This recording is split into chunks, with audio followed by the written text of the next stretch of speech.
எல்லோரும் எப்படி இருக்கீங்க? நல்லா இருக்கீங்களா?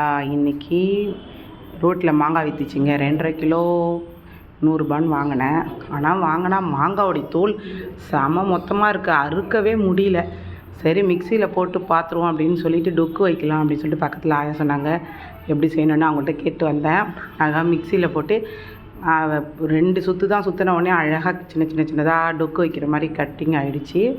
கட் பண்ணிவிட்டு அதுக்கப்புறமா எடுத்து மிளகாத்தூள் போட்டேன். காஷ்மீர் மிளகாத்தூள் தான் போட்டேன். மிளகாத்தூள் போட்டு சால்ட்டு உப்பு போட்டு, காரம் ஒத்துக்காது நம்மளுக்கு, அதனால் காரம் கம்மியாக போடலாமேன்னு கொஞ்சம் கரெக்டாக போட்டு, அதுக்கப்புறம் உப்பு மட்டும் போட்டு நல்லா கிண்டி கொஞ்சோண்டு கடுவெண்ணெய் ஊற்ற சொன்னாங்க. என்கிட்ட கடுவெண்ணெய் இல்லைன்னு சொல்லிவிட்டு ஆலிவ் ஆயில் இருந்துச்சு, அது ஊற்றிக்கினேன். ஊற்றி கிண்டி வச்சுட்டு என் பையனுக்கு இது ரொம்ப பிடிக்கும்.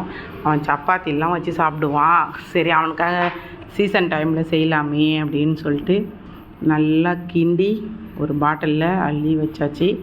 சூப்பராக இருக்குது. 10 நாள் வரைக்கும் நல்லா இருக்குது. ஃப்ரிட்ஜில் தான் ஆனால் வைக்கிறேன். நல்லாயிருக்கு. நீங்களும் ட்ரை பண்ணி பாருங்கள். நான் ஏற்கனவே இது மாதிரி செஞ்சுருக்கேன். அதை வச்சு தான் செஞ்சேன். சூப்பராக இருக்குது. பச்சை மாங்காய் வாசனை அப்படியே இருக்குது, அதில் மாறவே மாட்டேங்குது. சூப்பராக இருக்குது வாசனை, டேஸ்ட்டாகவும் இருக்குது. இது மிளகாத்தூளும் உப்பும் போகிறதுனால ஊறி நம்மளுக்கு சப்பாத்திக்கு தொட்டுக்கிறதுக்கு நல்லாயிருக்கு. கண்டிப்பாக நீங்களும் ட்ரை பண்ணி பாருங்கள். நல்லாயிருக்கும், சூப்பராக இருக்கும். உங்களுக்கு பிடிச்சிருந்தால் லைக் பண்ணுங்கள், ஷேர் பண்ணுங்கள், சப்ஸ்கிரைப் பண்ணுங்கள். மறக்காமல் கமெண்ட்டில் சொல்லுங்கள் நீங்களும் இப்படிலாம் செஞ்சுருக்கீங்களான்னு சொல்லிட்டு. கண்டிப்பாக சூப்பராக இருக்கும். Tata, bye by.